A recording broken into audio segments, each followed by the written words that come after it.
Magandang araw! For today's video ay nandito nga ho pala kami ngayon sa Villabel at dito nga ho pala ito sa bayan ng Pola.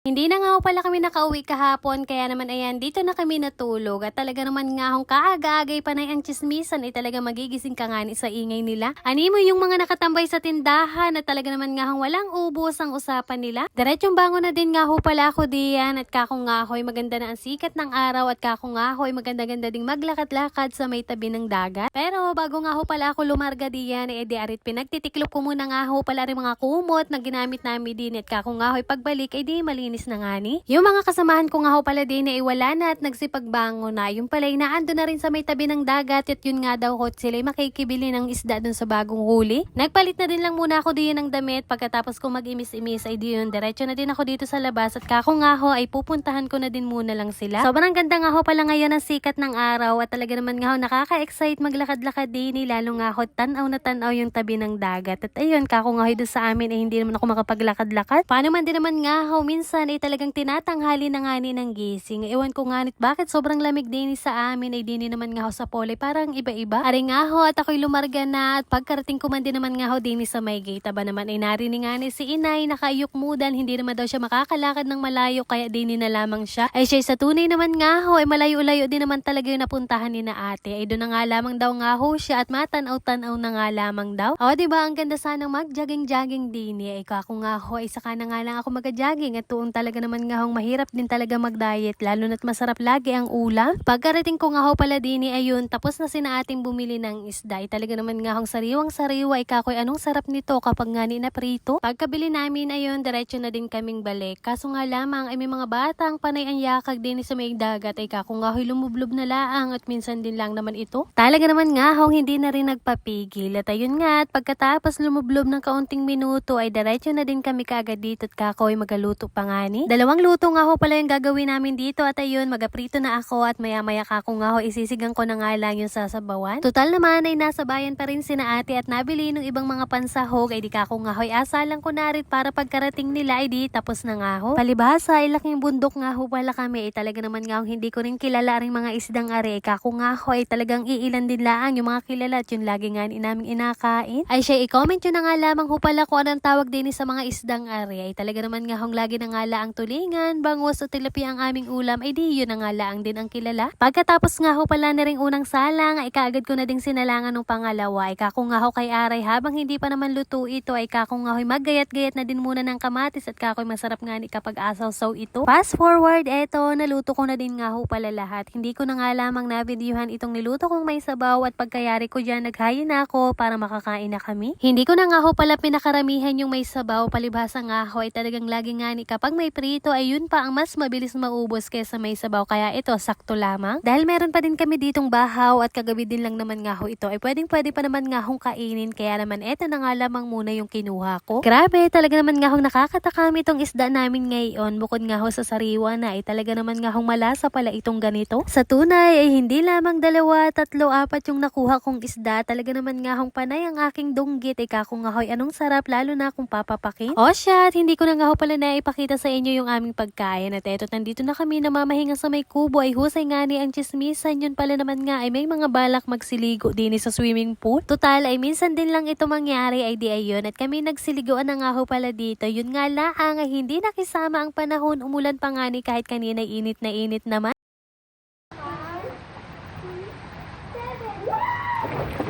Paano ba yan? Hanggang dito na nga lamang muna ho at yun lamang for today's video. Maraming salamat sa inyong panonood. God bless.